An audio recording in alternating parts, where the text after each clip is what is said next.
مسلمانانو تاسو دا ویډیو ګورئ ختم نبوت څه ته وایي داسې مسلمانانو ته پاتې ختم نبوت چې په جومات کې را ختمونې د ماشومانو را ختمونې د قرآن دغې ته ختم نبوت وایي.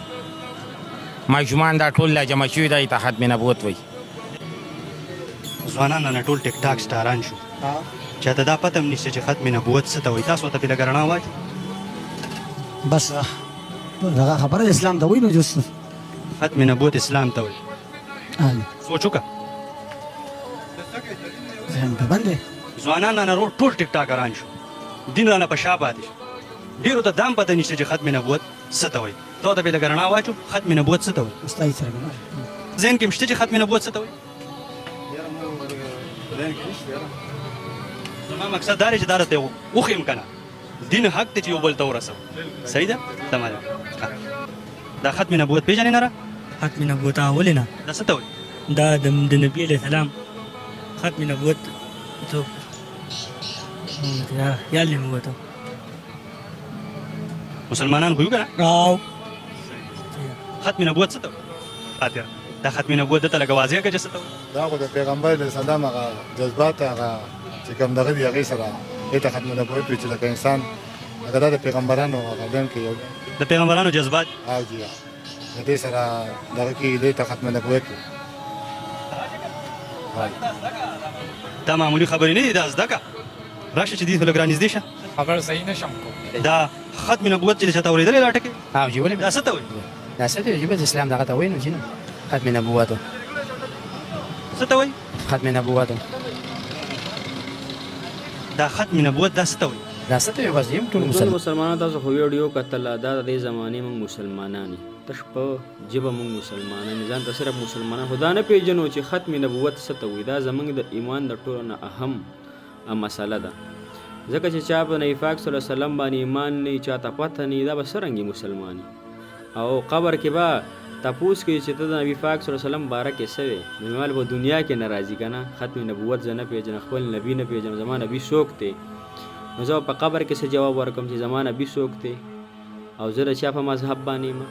نو د ټول مسلمانانو الله جل شانه حضور پاک صلی الله علیه وسلم آخري پیغمبر ګرځولی دی او امام الانبیاء ګرځولی دی او خاتم الانبیاء ګرځولی صلی الله علیه وسلم. د نبي پاک صلی الله علیه وسلم نه پس بل نبی نشته. خاتم النبیین دغې ته وایي چې د نبي پاک صلی الله علیه وسلم باندې د ختم نبوت دروازه بنده شوې. بل نبی د دنیا ته نه راځي. که څوک وایي چې بل نبی راځي هغه کافر دی زندیق دی مردار دی هغه بې مذهبه دی هغه به دروغ وایي هغه به دروغجن چې څوک د نبي پاک صلی الله علیه وسلم نه پس بل نبی چې زه ختم نبوت نه پېژنم بیا زما هیڅ حیثیت نشته چې زه مسلمان یم. او هغه نبي پاک صلی الله علیه وسلم زموږ دپاره څونه جړلي څونه سخت یې برداشت کړي وي زما د امت په یا الله څه کېږي. امت نن دا نه پېژني چې ختم نبوت څه ته وي. که چا نه تپوس وکړي چې دا نبي څه نوم دی ما یو بابا نه تپوس کو بابا خو نه و لکه د پوخ عمر ما یې زموږ د نبي پاک صلی الله علیه وسلم څه نوم دی نو ما ته صلی الله علیه وسلم ما دا خو درود پاک دی د الله ولی زموږ د پیغمبر حضرت محمد صلی الله علیه وسلم نوم دی. او خپلو بچو له خپلو ماتحتو له خپلو اهل و عیال له دا ذهن ساز کو چې نبي پاک صلی الله علیه وسلم آخري نبی دی دې نه پس بل نبی دنیا ته راتلونکی نشته دی. او که څوک وي نو هغه به کافري هغه به زندیق یا به مرداري. نبي پاک صلی الله علیه وسلم نه پس بل نبی دنیا ته راتلونکی نشته دی. امام الانبیاء دی ورنه نبیانو علیه السلام له جمع ورکړې ده او خاتم الانبیاء علیه السلام دی. نو حتمندو چې په خپلو ځانونو رحم وکړو او کم از کم خپلو اهل و عیال له دا کم چې زموږ ماتخته دي کاروباري خلک دی دا دیاړیدار خلک دی اکثر غریبانان دوی د دې نه خبر ځکه چې دوی د ځان له پیسې وګټي.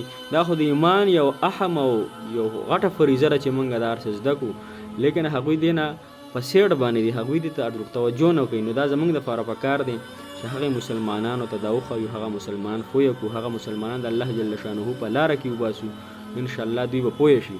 او که نه نو بیا زموږ آخره خاتمه بیا صحیح نه ده. حضرتمند مسلمانانو الله جل شانه دې موږ له عمل کولو توفیق را نصیب کړي او دا هر څه زده کړو دا عقاید دي دا زموږ د ایمان حصه ده او په دې باندې به موږ انشاءالله حضور پاک صلی الله علیه وسلم ته ودرېږو او به تپوس کړي چې تا ختم نبوت نه پېژنده دا زه نه پېژنم چې دا زما آخري نبي دی صلی الله علیه وسلم. انشاءالله په دې باندې الله جل شانه دې موږ له عمل کولو توفیق را نصیب کړي.